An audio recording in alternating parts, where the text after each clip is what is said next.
ایک बादशाह अपने वजीर और सिपाहियों के साथ सैर व शिकार के लिए निकला। शिकार का पीछा करते हुए वो अपने लश्करियों से बिछड़ गया। एक जगह पर एक अंधा फकीर बैठा था। उसके पास कोतवाल, थानेदार, सिपाहियों का सरदार गुजरा तो कहा, ओ बूढ़े फकीर, यहाँ से कोई आदमी तो नहीं गुजरा? उसने कहा, नहीं। थोड़ी देर बाद वजीर गुजरा और पूछा, बाबा यहाँ से कोई आदमी तो नहीं गुजरा? फिर बादशाह गुजरा तो उसने पूछा, बाबा जी यहाँ से कोई आदमी तो नहीं गुजरा? बूढ़े ने कहा, बादशाह सलामत, पहले यहाँ से थानेदार गुजरा है, फिर वजीर गुजरा है, फिर वजीर गुजरा है। बादशाह हैरान रह गया।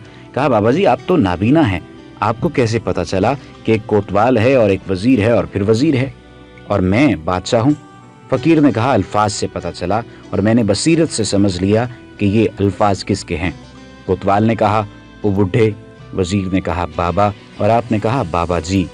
अल्फाज आदमी की असलियत का पता देते हैं। अच्छी आदत और अच्छे अखलाक अच्छे ख़ानदानों की निशानदही करते हैं। और महमूद अहमद महमूद ने कहा था, मैं नहीं मानता कागज़ पे लिखा शजराए नस्ब, बात करने से कबीले का पता चलता है। अगर आप चाहते हैं कि अगर आपके ख़ानदान का तारुफ अच्छा हो तो आप अच्छे अल्फाज का इस्तेमाल कीजिए, किसी का दिल न दुखाइए। ऐसी मज़ीद अच्छी वीडियोस के लिए हमारा पेज डेली जमील लाजमी लाइक कीजिए ताकि आइंदा आने वाली तमाम वीडियोस आपको मिलती रहें।